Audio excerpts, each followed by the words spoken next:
the other night John was here and we were sitting on the back porch and I was in my feelings and just having a moment.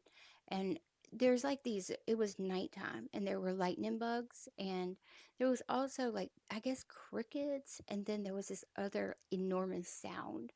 And I was like, wait, what is that sound? And he was like, I think it's frogs. And I was like, I think you're right. Like, that was my first instinct as well.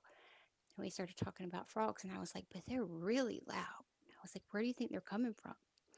And paused for a second, and he goes, I bet they're in that big trash can that's just sitting there collecting water.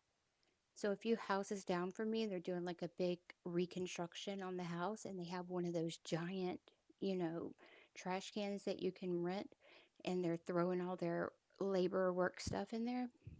And I was like, you could be right. He was like, yeah, when it rains, it just fills up with water, and frogs could be in there. And I was like, that's crazy. And he was like, do you want to walk down there and look? I was like, okay. And so we walk down there, and the sound is getting louder. Ribbit, ribbit, ribbit, ribbit. And as soon as we get up there and like look in, and I'm like, oh my gosh, you're right. It was the frogs. It gets completely silent. All the frogs were like, be quiet. Somebody's here. I was like, did you hear that? They all just stopped talking. It was so weird. I didn't see one frog in there. Didn't see any, but it was murky and nasty in there. And then as we walked away, we heard a ribbit, and then a couple other were like, ribbit, ribbit, and they started back up again. I don't know why, but that just thrilled me. I was in my 20s and I was on really heavily dependent on substances, drugs. And we used to go to this lady's house and get pills. And we went over there, and she had a daughter who was like 9 or 10 years old. And I was young, like in my early 20s. And so, you know how that age just kind of gravitates towards what they consider cool older girls. And I used to love this kid and I would play with her.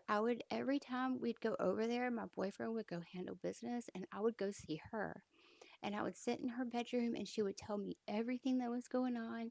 And like her mom had addiction.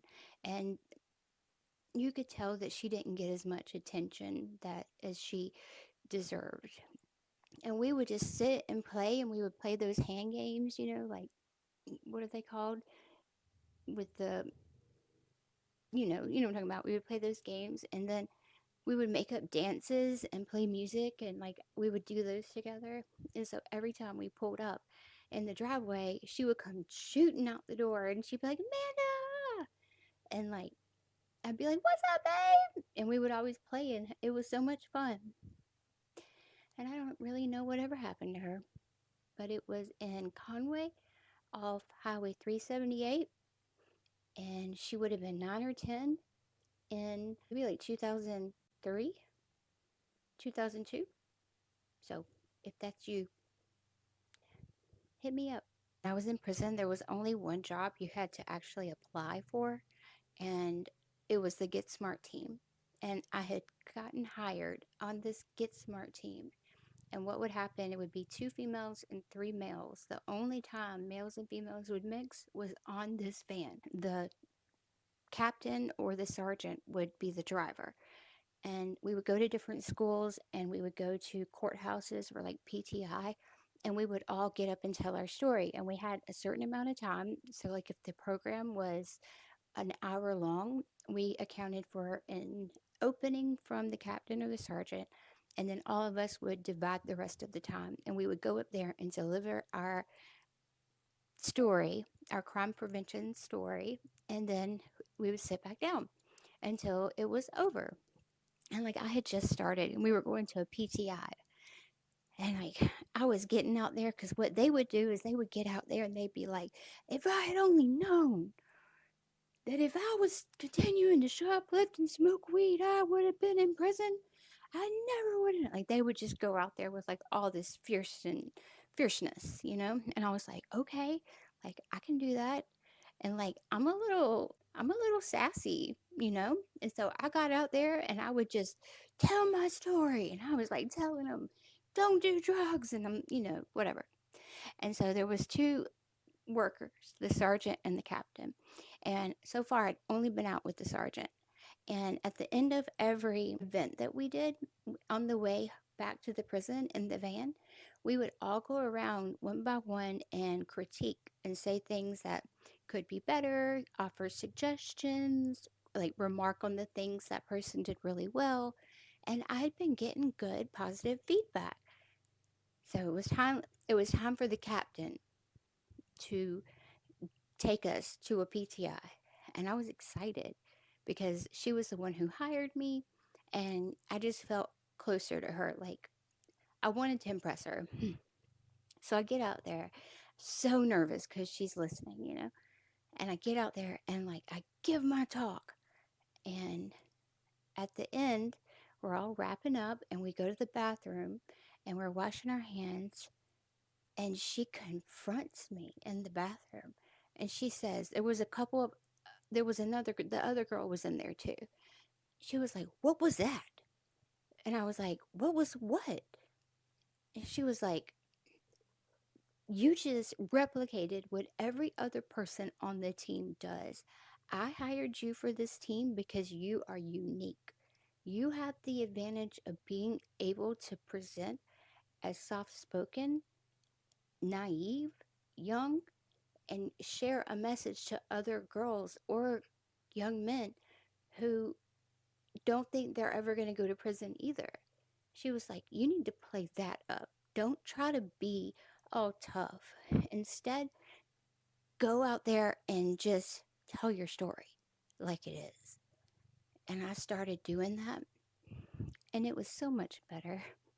So I had been working on the team for like a year, and we went to this church one night. And we all spoke at the church. We loved doing churches. A lot of times they would feed us like a dinner, and it was just a lot. We just loved speaking at churches, you know, like they were so nice. And so we spoke at this church, but they recorded our talks. They couldn't take pictures of us, but they could record our voices. And they gave the captain a copy of our talk. And on the way back to the prison, it was like a 2 hour drive. On the way back, we listened to our talks, and everybody did so good. And then here comes my talk. And I sound so pathetic. My little voice is so quiet, and I'm just telling my story. And I was mortified listening to myself tell my story. And it was dark, so nobody could see me, but I just cried. And we got out of the van. We were at a rest stop. We got out of the van, and the captain stopped me before I went up the sidewalk. She said, "What's wrong?" And I was like, "Nothing, I'm good." She was like, "Care Bear, what's wrong?" And I was like, "I don't know. Everybody else did so good. Like, their stories are so powerful. Like, I'm just disappointed hearing mine." And she was like, "You listen up good." She said, are, you have the gift of authenticity. You speak straight from your heart. When you speak, people listen. God has given you that gift." She made me feel so good. She said, "Out of everyone, you're the one who has natural talent at public speaking." Y'all,